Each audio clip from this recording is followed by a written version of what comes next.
우리 함께 심령이 가난한 자는 찬송 드리겠습니다.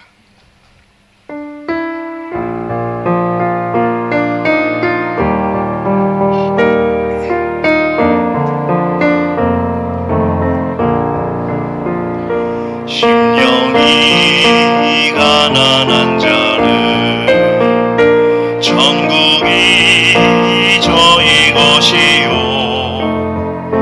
애통하는 자는 복 있네 위로를 받을 것이요 온유한 자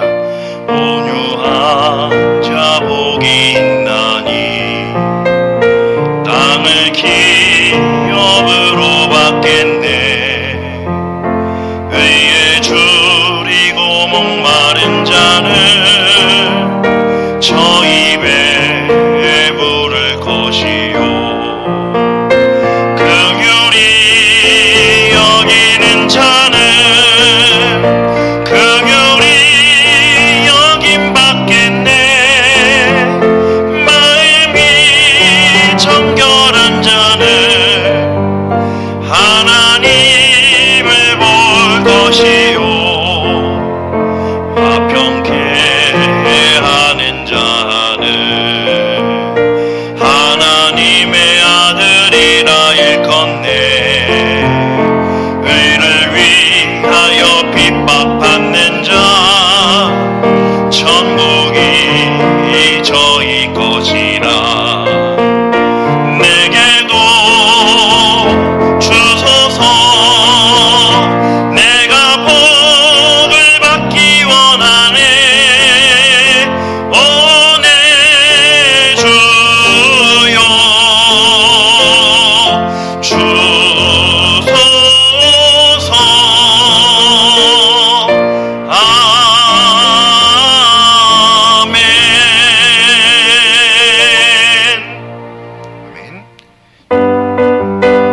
아멘. 우리 박수 치면서 주님 내 길 예비하시니 함께 기쁘게 찬송드리겠습니다. 주님 내 길 예비하시니 나 기뻐합니다. 주님 내 길 예비하시니 나 기뻐합니다. 여호와 이레 여호와 이레 주님 내 길 예비하시니 여호와 이레 주님 내게 평화 주시니 나 기도합니다. 주님 내게 평화 주시니 나 기도합니다.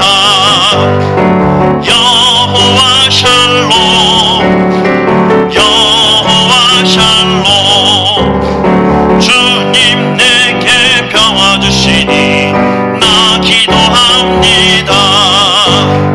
주님 내게 승리 주시니 나 찬송합니다. 주님 내게 승리 주시니 나 찬송합니다. 여호와 니시 여호와 니시 주님 내게 승리 주시니 여호와 니시 주님 나를 치료하시니 참 감사합니다. 주님 나를 치료하시니 참 감사합니다.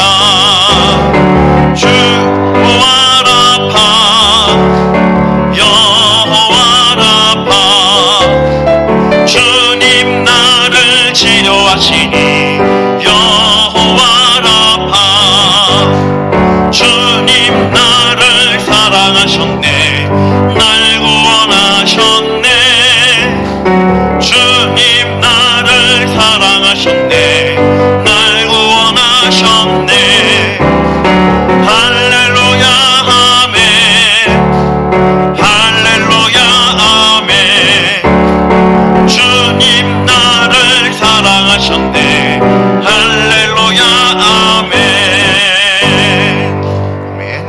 우리 사도신경으로 하나님 앞에 신앙 고백 드리겠습니다. 나는 전능하신 아버지 하나님 천지의 창조주를 믿습니다. 나는 그의 유일하신 아들 우리 주 예수 그리스도를 믿습니다.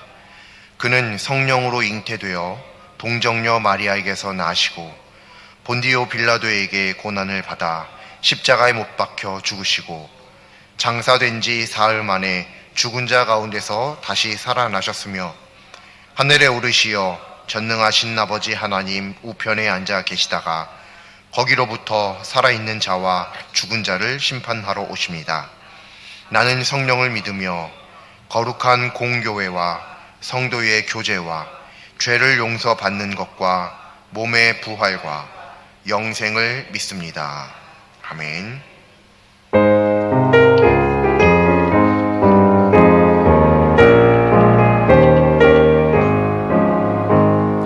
인내하신 곳에 주여 내가 비오니 죄인 오라 하실 때에 날 부르소서. 주여 주여 내가 비오니 죄인 오라 하실 때에 날 부르소서. 자비하신 보좌 앞에 꿇어 엎드려 자복하고 회개하니 믿음 주소서. 주여 주여 내가 비오니 죄인 오라 하실 때에 날 부르소서. 주의 공로 의지하여 주께 가오니 상한 마음을 고치시고 구원하소서. 주여 주여 내가 비오니 죄인 오라 하실 때에 날 부르소서. 만복 끊어 우리 주여 위로하소서. 우리 주와 같은 신이 어디 있을까. 주여 주여 내가 비오니 죄인 오라 하실 때에 날 부르소서. 아멘. 전능하신 하나님께서 저희들을 이처럼 사랑하셔서 오늘도 하나님 앞으로 불러주시고 하나님 앞에 예배드리게 하여 주심을 진정으로 감사드립니다. 오늘 하나님 앞에 예배를 드릴 때에 저희들의 모든 것들을 쏟아내는, 하나님 앞에 다 내어놓는 그런 정직한 예배, 순군과 같은 그런 정결한 예배 올려드릴 수 있도록 역사하여 주시옵소서. 저희들이 세상을 살아갈 때에 하나님께서 말씀하시기를 천국을 침노하는 자들의 것이라고 말씀하셨음을 믿습니다. 저희들이 그러한 것처럼 정말로 십자가 군병되어서 하나님 앞에 전투적으로 믿음을 잘 보여드리는 삶을 살아갈 수 있도록 역사하여 주옵소서. 나태하지 아니하게 도와주옵소서. 타성에 젖어 그저 그런 신앙생활을 하지 아니하고 오직 믿음 안에서 순종하는 믿음의 열정을 보여드리는 저희들 다 될 수 있도록 인도하여 주옵소서.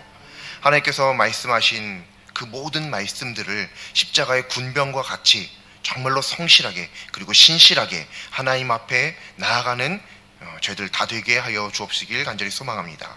오늘도 그러기 위하여서 말씀을 허락하여 주시는 줄로 믿습니다. 그 말씀을 잘 듣게 하여 주시고 믿음으로 받게 하여 주시고 오직 그 말씀 안에서 살아 숨쉬는 하나님의 놀라우신 능력을 경험하는 하나님의 자녀들 저희들 다 되게 인도하여 주시옵소서. 감사드리며 예수님의 이름으로 기도드립니다. 아멘.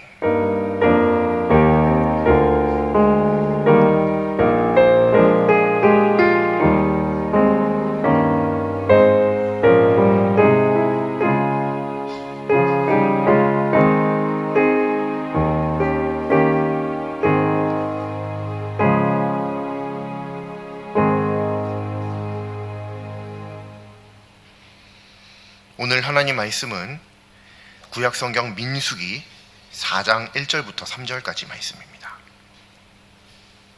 구약성경 민수기 4장 1절부터 3절까지 말씀입니다. 제가 가진 성경책으로는 199쪽입니다. 구약성경 199쪽 민수기 4장 1절부터 3절까지 합독하시겠습니다. 또 여호와께서 모세와 아론에게 말씀하여 이르시되 레위 자손 중에서 고핫 자손을 그들의 종족과 조상의 가문에 따라 집계할지니 곧 30세 이상으로 50세까지 회막의 일을 하기 위하여 그 역사에 참가할 만한 모든 자를 계수하라. 아멘. 어린 시절에 학교에서 이제 소풍을 간다고 합니다. 그러면 어린아이 마음에 아주 기쁘고 들뜨죠. 그래서 며칠 전부터, 몇 주 전부터 그 계획이 있고 나서부터 계속 준비를 하기 시작합니다. 기대합니다. 막 들떠서 그날을 기대하고 또 기다립니다. 그래서 가방도 준비하고 그 소풍에 가져갈 과자도 막 준비하고 뭐 먹을지 막 고민하고 도시락은 무엇으로 싸갈지 또 어떤 친구들이랑 또 무슨 옷을 입을지 그런 것들 고민하고 준비하죠. 어린 아이가 소풍을 가는 것에도 이렇게 준비를 하는데요. 우리가 하나님 앞에서 살아갈 때 이 영적 세계 안에서 영적인 어떤 전투, 전쟁과 같은 삶을 살아가는데 이때 아무런 준비 없이 살아간다고 하는 것은 말이 안 되겠죠. 오늘 하나님의 말씀을 통해서 이 영적 전쟁을 준비하기를 원하시는 하나님, 그 하나님을 만나는 우리 모두가 될 수 있기를 간절히 소망합니다. 민수기는 이 제목에서도 알 수 있듯이 이스라엘의 백성들의 백성들의 수를 세는 것과 관련된 말씀입니다. 계속 그런 것과 관련된 말씀이 있고 또 그 수를 왜 세냐면 전쟁 때문에 세기 때문에 이 민수기에는 전쟁과 또 이스라엘 백성들의 숫자를 세는 말씀들이 주요 뼈대를 이루고 있는 말씀입니다. 그리고 이 민수기라고 하는 이 단어가 이 말이 우리나라 말로는 이렇게 민수기라고 번역이 되었지만 히브리어 성경 그 제목을 보면 그 단어가 무엇이든지 뜻은 광야에서라고 하는 뜻입니다. 즉 무슨 말이냐면 이 민수기 말씀은 이스라엘 백성들이 광야에 있을 때 전쟁을 하고 이스라엘 백성들의 숫자를 세는 것과 관련된 말씀들이 기록되어 있는 성경이다 라고 하는 거죠. 이게 이제 민수기에 대한 아주 기본적인 배경 지식이 됩니다. 자, 이스라엘이 애굽에서 나와서 시내 산에 이르게 됩니다. 그리고 거기서 우리가 잘 알고 있듯이 십계명을 받죠. 그리고 계속 말씀이 이어져 나갑니다. 그런데 민수기 1장 1절 말씀을 보면 그리고 그 시내 산에서 둘째 해, 둘째 달, 첫째 날에 그 시내 산을 떠나게 된다라고 하는 말씀이 있습니다. 즉 무슨 말이냐면 이스라엘이 출애굽기부터 보면 출애굽을 하게 되는데 그때로부터 시내 산에 이르는 그 모든 순간 그리고 그 시내 산에서 떠나게 되는 그 바로 전까지의 순간이 약 2년 1개월밖에 안 된다는 거예요. 꽉 채요. 그리고 2년 2개월 첫째 날 그 되는 날 시내 산을 떠나게 됩니다. 그게 민수기의 첫 시작입니다.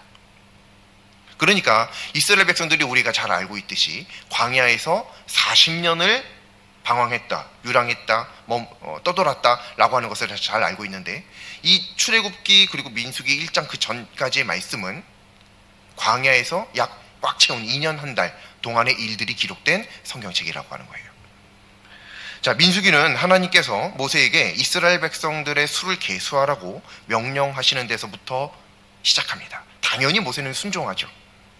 그런데 하나님의 명령 중에 잘 보면 이스라엘에는 총 12지파가 있는데 11지파가 불만을 제기할 수 있을 만한 말씀을 하십니다. 그게 뭐냐면 하나님께서 이스라엘 백성들에게 또 모세에게 아론에게 말씀하시기를 이스라엘 백성들의 전체 수를 계수해라. 그런데 11지파만 계수해라. 한 지파는 빼라. 그 지파가 레위 지파입니다. 레위 자손들이에요. 거기는 빼고 계수해라 라고 말씀하세요. 여기까지는 괜찮아요. 그냥 이렇게 본다고 하면 괜찮아요. 뭐 특별한 이유가 있으시니까 그렇겠지 생각할 수 있죠. 그런데 민수기 1장 말씀을 보면 하나님께서 말씀하시기를 전쟁에 참가할 만한 싸움에 참여할 만한 자를 세라고 말씀하십니다. 그리고 2장으로 넘어가게 되면 아예 노골적으로 표현하십니다. 전쟁이라고요. 전쟁에 나갈 만한 사람의 숫자를 세라고 하는 것이죠. 그러니까 하나님께서 이 민수기에 갑자기 처음에 이스라엘 백성들의 숫자를 세어라 라고 말씀하시는 것은 전쟁을 준비하게 하시기 위함이다 라고 하는 것을 명확하게 알 수 있죠. 그러면 당연히 레위 자손도 같이 세야 되잖아요. 왜냐하면 한 명이라도 더 많아야 이길 수 있으니까요. 아니 이길 가능성이 높아지니까요. 근데 빼라고 하세요. 그러면 나머지 11지파가 과연 불만이 없을까요? 있을 수밖에 없어요. 왜냐하면 전쟁에 나가면 반드시 죽음의 위험이 도사리고 있기 때문에 그렇습니다. 전쟁에 안 나가면요 죽을 일이 없잖아요. 절대 죽을 일이 없죠. 그러니까 나머지 11지파는 부러울 수도 있는 거예요. 와, 레위 지파 참 좋겠다. 아, 나도 레위 자손에 있어서 태어날 걸 왜 여기서 태어나가지고 뭐 이런 생각도 할 수 있겠죠. 그런데 이렇게 생각하는 것은 혹시 그날 그 당시에 그런 사람들이 혹시 있었는지 모르겠습니다. 근데 오늘날 우리가 그렇게 생각하는 것은 명백한 오류입니다. 왜 그러냐 하면 우리가 생각하기로 이 레위 자손들은 전쟁을 하지 않기 때문에 죽을 일도 없고 참 좋구나라고 생각하는데 이게 다른다 하는 거예요. 왜 다르냐? 이스라엘 백성들 11지파가 전쟁을 싸울 때 이 레위 지파도 레위 지파만의 전쟁을 치릅니다. 우리가 잘 알고 있듯이 아론은 이스라엘의 초대 첫 대제사장입니다. 이 아론에게는 아들이 있었습니다. 몇 명이죠? 4명입니다. 우리가 잘 알고 있는 2명, 나답과 아비후인데 이 나답과 아비후는 하나님 앞에 분향해야 될 것을 잘못 분향함으로 그 자리에서 직사해버립니다. 그리고 그 다음 순서로 엘르아살과 이다말이라고 하는 아들이 있습니다. 이렇게 4명의 아들이 있어요. 우리가 잘 알고 있듯이 나답과 아비후가 죽었죠. 전쟁에 안 나갔어요. 근데 죽었습니다. 레위 자손이거든요. 근데 죽었어요. 왜요? 하나님의 말씀에 순종하지 않았거든요. 자기 마음대로 했거든요. 그게 뭐 귀찮아서 했는지 불편해서 했는지 자기 생각에는 더 좋은 방법이 있어서 그렇게 했는지 모르겠어요. 성경에 나와 있지 않으니까요. 문제는 그 이유가 어떠하든지 관계없이 하나님께서 말씀하신 그 명령에 불순종했습니다. 그 불순종한 대가로 결국 죽게 됩니다. 이게 바로 레위 자손의 전쟁입니다. 레위 자손만의 전쟁, 나머지 11지파의 전쟁은 물리적인 전쟁이에요. 실제적인 전투예요. 실제로 칼로 사람들을 죽이는 그런 전쟁이지만, 그래서 레위 자손들은 죽지 않는다, 전쟁이 안 나가니까? 아니요. 이들은 이들만의 전쟁이 있는데 하나님의 말씀대로만 살아야 된다라고 하네요. 자기가 아무리 뛰어난 생각을 가지고 있고 내가 얼마나 탁월하고 합리적인 것들을 발견했다라고 할지라도 그것을 다 쓰레기로 여기고 오직 하나님의 말씀만을 따라가도록 명령을 받았죠. 그래서 실제로 그렇게 하지 못하자 그 자리에서 죽어버립니다. 전쟁을 안 나가도 이거는 방법이 없어요. 이거 어떻게 보면요, 약간 우리가 조금만 생각을 달리해보면 레위 지파가 더 안 좋은 상황입니다. 왜냐하면 전쟁에 딱 나갔어요. 죽을 수도 있잖아요. 그러면 뭐 죽은 사람 밑에 이렇게 좀 들어가 있다든지, 뭐 구덩이를 파갖고 거기 들어가 있다든지, 아니면 뭐 죽은 척 시체인 척 하고 있다든지 하면 어떻게든 살아날 가능성은 있죠. 근데 하나님의 명령에 불순종해버리면 이건 뭐 이렇게 좀 뭐 양보해 주시고 말고가 없어요. 그냥 그 자리에서 죽어버립니다. 더 심각한 문제이죠. 더 엄격한 기준의 전쟁을 치르고 있는 거예요. 어떻게 보면요. 또 성경에 보면은 하나님께서 말씀하시기를 15절 말씀입니다. 비록 레위 자손 중 고핫 자손이 회막을 이동하게 되는 일이 생기는데, 광야에서라고 그랬죠. 민수기가 광야에서 계속 진이 가나안 쪽으로 이동할 겁니다. 그때마다 그 회막을 다 걷어가지고, 예를 들면 이제 텐트인데 그걸 다 걷어가지고 다 싸가지고 옮겨야 되거든요. 성경에 의하면 아론과 그 제사장들이 들어가서 회막도 또 뭐 휘장도 거기에 기물들도 다 막 덮습니다. 뭐 해달의 가죽으로 무슨 가죽으로 다 덮어요. 그러면 맨 마지막에 다 준비된 것을 고핫 자손이 들어와서 그것을 메고 옮기게 되어 있어요. 고핫 자손에게는 메고 옮기는 것만 주어졌습니다. 그 말씀 중에 뭐라고 나와 있느냐면 그것을 만지게 되면, 실수로라도 만지게 되면 죽는다라고 하는 말씀이 있어요. 절대로 안 된다. 그래서 하나님께서 말씀하시기를, 나중에는 이 이제 모세와 아론에게 말씀하시기를, 이 고핫 자손이 이스라엘 자손 중에서, 레위 지파 중에서 끊이지 않게 해라. 끊어질 위험이 있다는 거죠. 왜요? 거기 들어가서 한순간 자칫 잘못하는 실수만으로 죽어버리기 때문에 그래요. 근데 그 일이 실제로 성경에 있습니다. 성경에 보면 다윗이 어느 날 기럇 여아림이라고 하는 곳이 있어요. 익숙한 이름, 지명이죠. 기럇 여아림이라고 하는 곳에서 하나님의 궤를 다윗성, 예루살렘의 다윗성, 자기 성으로 가지고 오려고 합니다. 그때 새 수레를 만들어서 송아지가 끌게 하고 거기에 궤를 얹어서 끌고 오죠. 그러다가 이 소가 성경 말씀에 의하면 날뛰므로 뛰어서 넘어질 위기에 처합니다. 그때 누구죠? 두 글자요? 웃사라고 하는 사람이 손을 내밀어 딱 잡습니다. 엄청 잘한 거 아닌가요? 어떻게 하나님의 법궤가 넘어지는 걸 그냥 가만히 보고 있어요? 말도 안 되죠. 있을 수가 없는 일이에요. 그 딱 잡았어요. 근데 그 즉시 죽습니다. 웃사가요. 왜요? 이걸 어떤 사람들은 이렇게 얘기합니다. 이거를 매야 되는데 수레에 얹어서 갔기 때문이다 라고 합니다. 이거는 명백하게 성경을 잘 모르기 때문에 나오는 큰 오류입니다. 이건 절대 아닙니다. 이건 틀렸습니다. 다른 시각이 아니고 아예 틀린 거예요. 왜냐하면 이 웃사는 성경에 잘 보시면요, 레위 자손입니다. 즉 이 성소의 휘장에, 성막에, 회막에 기물들을 옮기고 나를 수 있는 자격이 주어져 있는 사람이에요. 근데 이 레위 자손 중에는 레위의 세 아들이 있습니다. 게르손, 무라리, 고핫 이렇게 있어요. 이렇게 이 사람들이 그 레위 자손을 이루고 있는데 웃사는 그 중에서 무라리 자손 중에 있습니다. 근데 이 궤는 고핫 자손이 매게 되어 있어요. 즉 웃사는 어차피 못 매는 사람이에요. 맬 자격이 없는 사람이기 때문에 매지 못하는 겁니다. 그렇기 때문에 매지 않아서 죽었다라고 하는 건 있을 수가 없는 일이에요. 왜냐하면 매는 건 고핫 자손에게만 주어진 일이기 때문에 그래요. 그리고 이 무라리 자손, 웃사 같은 경우는 다른 어떤 기물들을 옮길 수 있도록 그렇게 나와 있습니다. 그게 오늘 이 민수기 4장 전체 말씀을 보면 각 무라리, 게르손, 고핫 자손마다 무엇을 옮겨야 되는지, 어떻게 옮겨야 되는지 말씀이 자세하게 나와 있습니다. 자, 그런데 이 웃사가 손을 대자가 죽죠. 왜요? 이건 동일합니다. 모든 레위 자손들에게 동일하게 있습니다. 손대면 안 된다. 먼저 아론과 나머지 제사장들이 들어가서 막 덮어요. 보지 못하게, 그리고 만지지 못하게 해요. 그리고 딱 얹어서 꿰고 그냥 들고만, 얹고만 갈 수 있게끔만 허락된 것입니다. 근데 이거를 만져버린 거예요. 그냥 손으로. 그러니까 죽은 거예요. 하나님께서 분명히 만지면 안 된다고 그랬고 만지면 죽는다 그랬어요. 그러니까 웃사가 죽게 된 거거든요. 실제로 이런 게 성경에 있다라고 하는 거예요.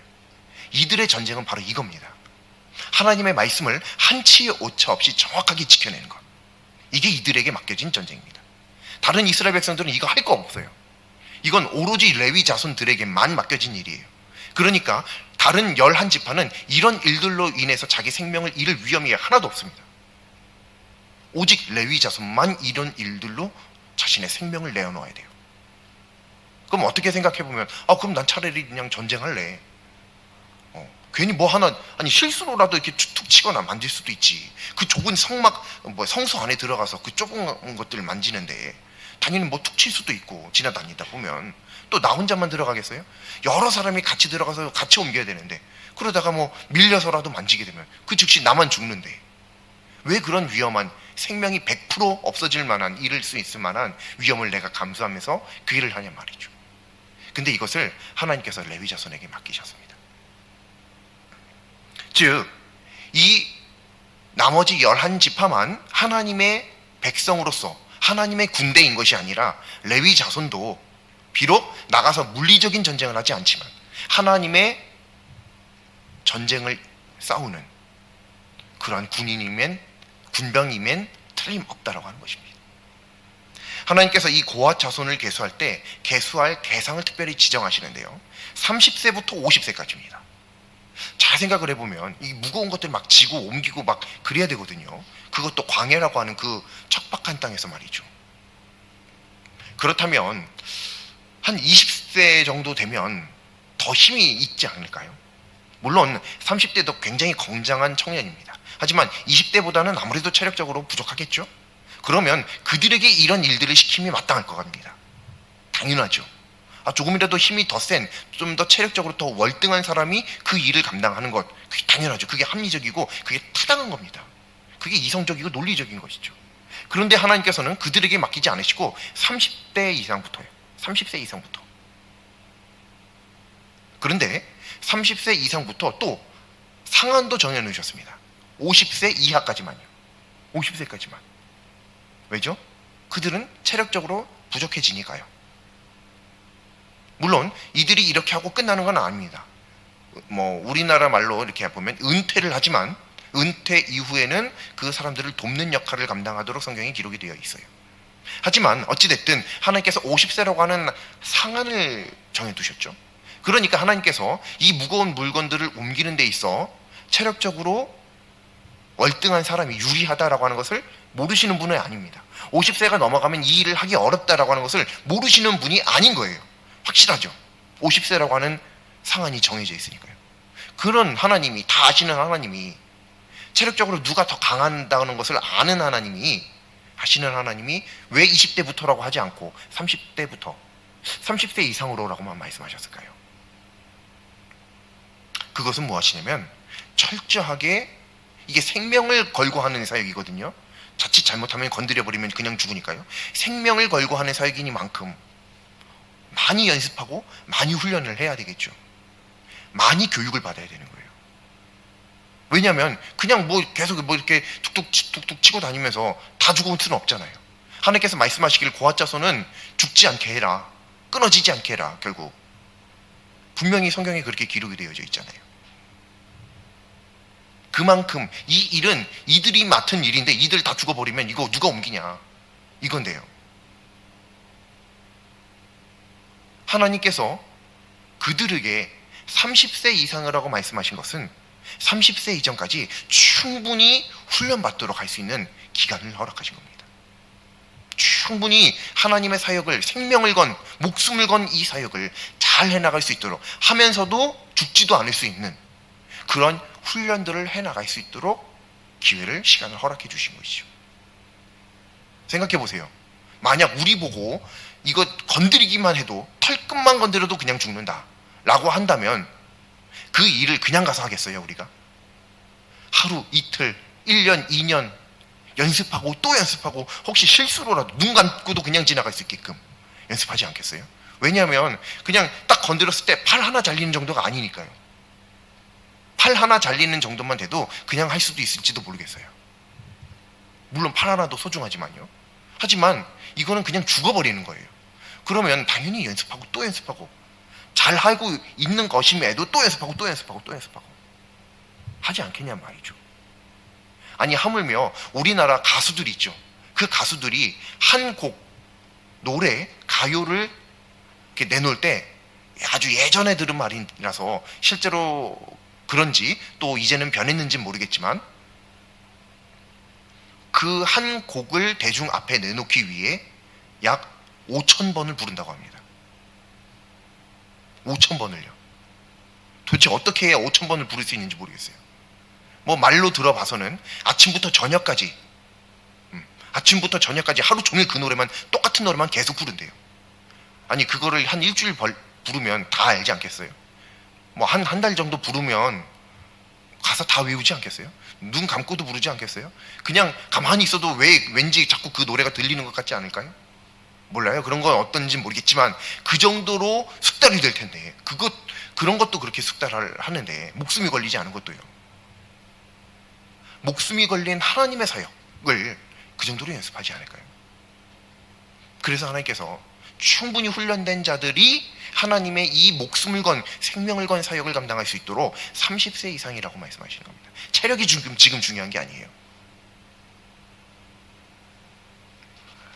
그래서 18절 말씀에 보면은 하나님께서 이 고핫 자손을 이스라엘 자손들 중에서 끊어지지 않게 해라. 18절 말씀 읽어보시면 그렇게 나와 있습니다. 또 이 말씀의 정확한 뜻이 바로 19절 말씀에 나와 있는 거예요. 지성물을 대할 때, 지성물에 접근할 때 죽지 않게 해라. 왜요? 지성물에 접근하다가 잘못하면 죽으니까요. 이 끊어지지 않게 하라는 결국 그들이 사역을 감당하다가 죽지 않게 해라 이 말이거든요. 그러려면 어떻게 해야 되겠어요? 당연히 연습시켜야죠. 모세와 아론은 고핫 자손들 불러다가 매일같이 연습시켰을 거예요.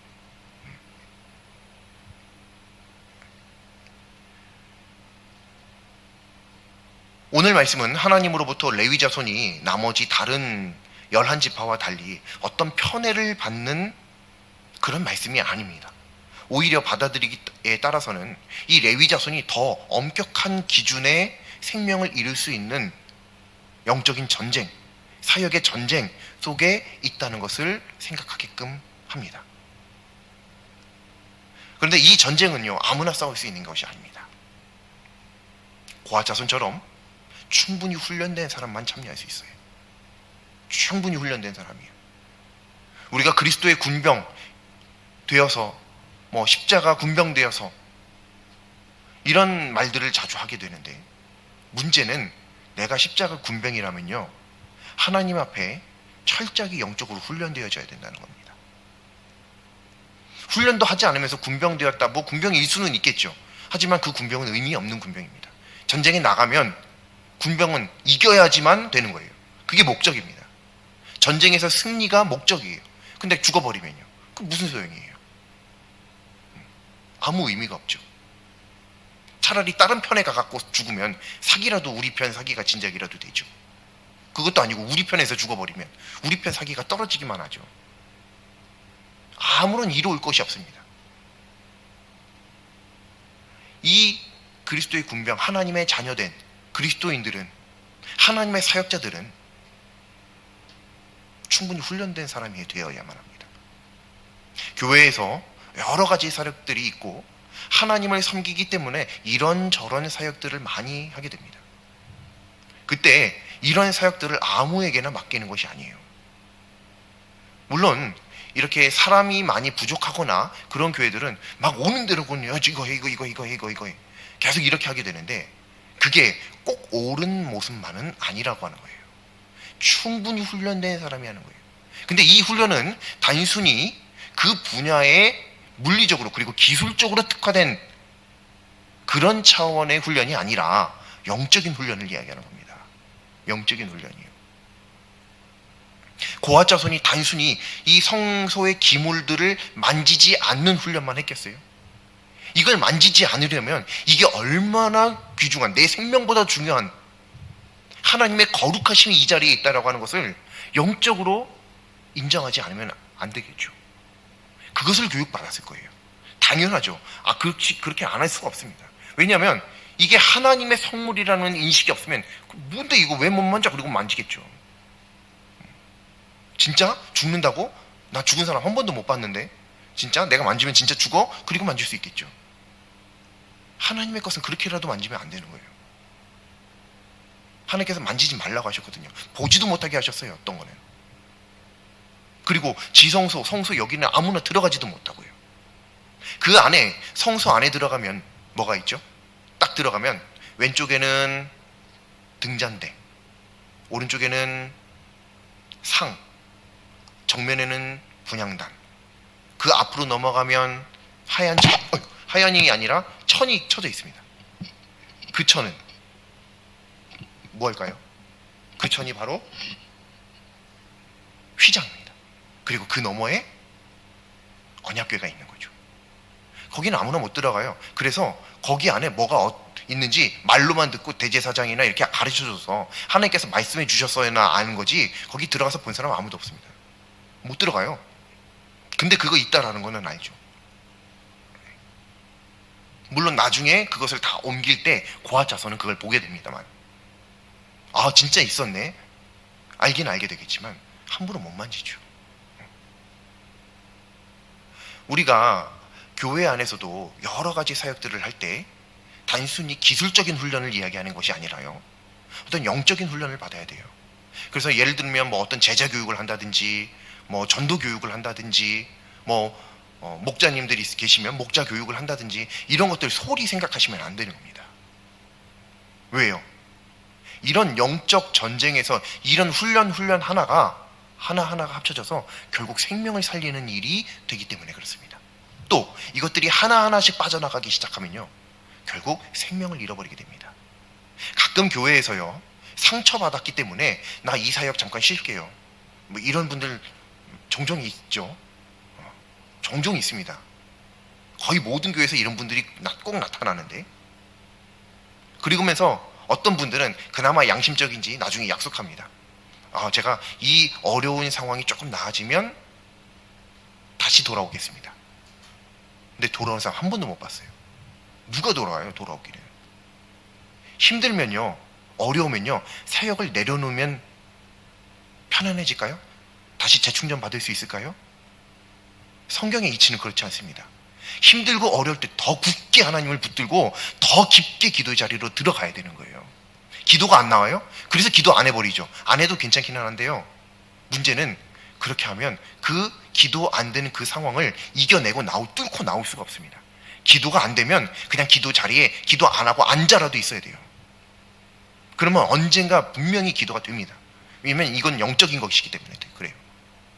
근데 안 해보면 몰라요. 그냥 늘 쉬어왔던 사람들은 그냥 쉬면 되는 줄 알아요. 근데 쉬면 점점 영성은 떨어져 갑니다. 그거 아니에요. 그래서 모든 교회에서 모든 성도님들은 모든 분들이 한 개씩 어떤 사역을 맡는 게 중요합니다. 그것은 내가 사는 길이에요. 교회를 이롭게 하기 위해서 목사님만 편하게 하려고 그런 게 아닙니다.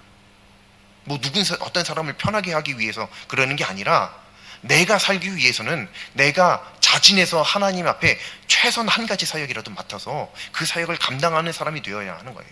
그래야 성장하는 겁니다. 그래야 안 죽을 수 있는 거예요. 그리고 거기에 대해서 할 수 있도록 훈련을 늘 받아야 되는 거예요. 목사님들도 그래서 문제가 많아요. 학교만 딱 졸업하면 끝나거든요. 재교육이라는 게 없어요. 그래서 조금 깨어있는 목사님들은 목회자들도 재교육이 필요하다. 주기적으로 모여서 이렇게 교육도 받는, 어떤 시대도 변하고 하니까요, 그런 것들이 필요하다라고 하는 목소리를 내는 분들도 계세요. 물론 뭐가 맞는지는 모르겠어요. 하지만 중요한 것은 모든 하나님의 자녀들은 계속 영적으로 연단받아야 되고 훈련되어져야 한다라고 하는 거죠. 그것이 비록 나이가 60세, 70세, 80세가 되어도 말이죠. 이 훈련 우리가 소홀히 생각해서는, 등한히 해서는 절대로 안 되는 겁니다. 이게 고아자손에게는 생명을 거는 일이었어요. 오늘날 우리는 이 고아자손처럼 생명을 걸고 어떤 기물을 옮기거나 이런 일은 없어요. 그렇기 때문에 실제로 죽는 일도 없습니다. 하지만 우리들은 영적으로 하나님 앞에 늘 생명력 있는 삶을 살아가야 한다는 것, 이것만큼은 분명한 겁니다. 그러기 위해서는 뭐가 필요하냐면 훈련이라고 하는 거예요. 왜냐하면 이 영적 세계는 전쟁이기 때문에 그래요. 그래서 준비된 영적 전쟁입니다, 오늘 제목이. 영적 전쟁은 그냥 영적 전쟁이 아니라 준비해서 치러야 되는 게 영적 전쟁입니다. 준비 안 한 자는 영적 전쟁을 치러봐야 의미가 없어요. 그냥 집니다. 그냥 죽어요. 그래서 오늘 이 말씀을 보면서 우리들이 영적 전쟁, 생명을 빼앗길 수 있는 이 영적 전쟁이 얼마나 소중한가, 그리고 이 전쟁이 얼마나 무서운가, 두려운 것인가 기억함으로 우리들의 삶 속에서 우리가 앞으로 평생을 살아가는 이 믿음의 생활 가운데, 혹은 또 짧게 보자면 우리가 이제 주일을 준비하는 이 한 주, 나머지 며칠 가운데 나의 이 영성을 나 스스로가 한번 훈련시켜보는 거예요. 누군가가 대신 훈련을 지시하면 좀 어렵고 기분 나쁘기도 하고 네가 뭔데 이럴 수도 있죠. 그러지 말고, 그러니까 나 스스로 내가 쌓아볼 나만의 훈련을 한번 정해보시기 바랍니다. 말씀을 읽는 거요, 필사하는 거요, 암송하는 거요, 찬양하는 거요, 개인의 예배 시간이요, 뭐든지 좋습니다. 내 개인의 영성을 이대로 죽어버리지 않도록 하기 위하여 하나님 앞에 이 믿음을 계속 단련하고 연단하고 훈련시키는 이 일을 감당하는 우리 모두 되길 간절히 소망합니다. 그렇게 될 때 정금과 같이 나아오게 되는, 개역 개정 성경으로 보면 순금과 같이 나오게 될 줄로 믿습니다. 그리고 영적 전쟁에서 바로 승리하게 될 수 있는 줄로 믿습니다. 기도드리겠습니다. 생명의 주인이신 하나님께서 필요하실 때 이 생명 내어드리길 소망합니다. 그러므로 언제나 하나님의 말씀을 통해 영적으로 준비되게 하여 주시옵소서. 허무하게 생명을 잃기보다 영적 전쟁에서 승리하기를 소망합니다. 앞서 나가 싸우시고 이미 승리하신 예수님을 뒤따르게 하여 주시옵소서. 예수님의 이름으로 기도드립니다. 아멘.